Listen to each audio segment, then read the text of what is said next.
ஓம் ஸ்ரீ குருப்யோ நமஹ. ஓம் கம் கணபதையே நமஹ.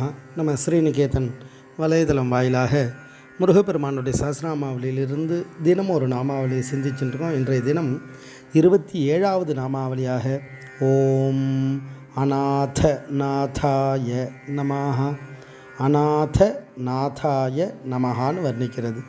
அதாவது எளியவர்களுக்கு தலைவராக முருகப்பெருமான இந்த நாமாவளி வர்ணிக்கிறது. எளியவர் அப்படின்னு சொல்லக்கூடிய இந்த அநாத அப்படின்னா உதவி இல்லாத, கைவிடப்பட்ட அப்படின்னு அர்த்தம்.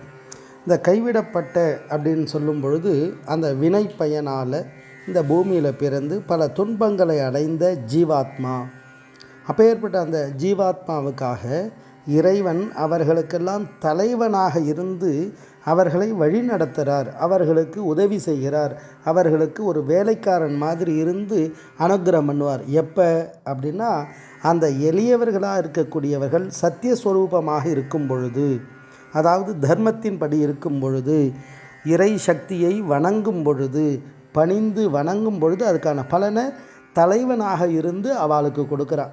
அப்போ இந்த ஜீவன் பிறந்து எல்லா பாக்கியத்தையும் அடைகிறோம். இறைவன் தான் எல்லாத்தையும் கொடுக்குறார், தனு கரண புவன போகம் எல்லாத்தையும் கொடுக்குறார். அப்போ அதில் நம்ம வினை பயனால் ஒவ்வொருத்தருக்கும் ஒவ்வொரு விதமான லாபம் நஷ்டம் சுகம் துக்கம் இதெல்லாம் அடைகிறது. அதனால தான் உதவி இல்லாமல் கைவிடப்பட்டவர்களாக இருக்கவால் நம்ம தூஷிக்கலாமா அப்படின்னா கூடாது. ஏன் அப்படின்னா அவள் வினை பயனை அந்தந்த ஜீவன் இந்த பூமிக்கு அனுபவிக்க தான் வந்திருக்கு. அப்போ எல்லாத்துக்கும் இறைவன் தான் ஆதாரமாக இருக்கார். அதனால் அவர் இது பார்த்துப்பார், நம்ம யாரையும் தூஷிக்கக்கூடாது. அதனால தான் வள்ளுவர் சொல்லும்போதே சொல்கிறார் இல்லையா, உருவு கண்டு எல்லாமை வேண்டும் உருள் பெறும் தேருக்கு அச்சாணி அன்னார் உடைத்து அப்படின்வார். அப்படி பெரிய தேராக இருந்தாலும் அதனுடைய அச்சாணி அதுக்கு ஆதாரமாக இருக்க மாதிரி ஒரு உருவத்தை பார்த்து நம்ம ஏளனம் செய்யக்கூடாது.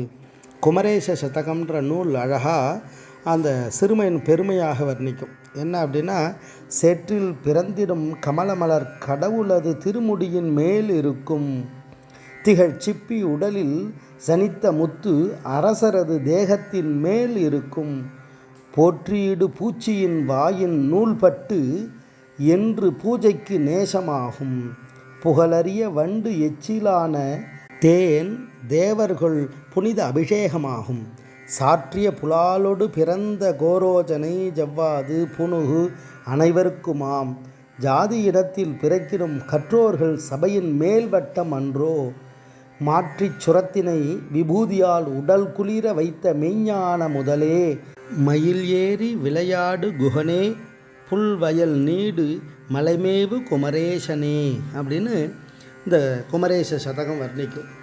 அந்த தாமரை சேற்றில் இருந்தாலும் இறைவனுடைய திருமுடியில் இருக்கும். சிப்பி சாதாரண முத்தாக இருந்தாலும் அது அரசருடைய அந்த கிரீடத்துக்கு போயிடும். பட்டுப்பூச்சி தன்னோட உடம்பை வருத்தி கொடுக்கறதால இறைவனுக்கு விசேஷ வஸ்திரம் பூர்ணாகுதி எல்லாம் பண்ணுறோம் அது. அப்படி வண்டு எச்சினுடைய இதாக இருந்தாலும் அந்த தேனுக்கு இறைவனுக்கு அபிஷேகமாகுது. அந்த பசுமாடு மற்ற ஜீவன்லேருந்து எடுக்கக்கூடிய அந்த கோரோஜனை ஜவ்வாது புனுகு இதெல்லாம் இறைவனுக்கும் பயன்படும், வைத்தியத்துக்கும் பயன்படுது.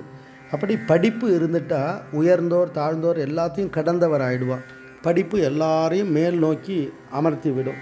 அப்பேற்பட்ட ஞானம் இறைவனுடைய அருளால் கிடைத்தால், உதவி இல்லாமல் கைவிடப்பட்டவர்களாக இருந்தாலும் இறையருளால் எல்லா பாக்கியத்தையும் அடைந்து அந்த ஜீவன் இந்த உலகத்துக்கே ஒரு வழிகாட்டியாக இருக்கக்கூடிய ஆற்றல் முருகப்பெருமானுடைய அருளால் கிடைச்சிடும். அதனால தான் எளியவர்களுக்கு தலைவராக இந்த நாமாவளி முருகப்பெருமானை வர்ணிக்கிறது.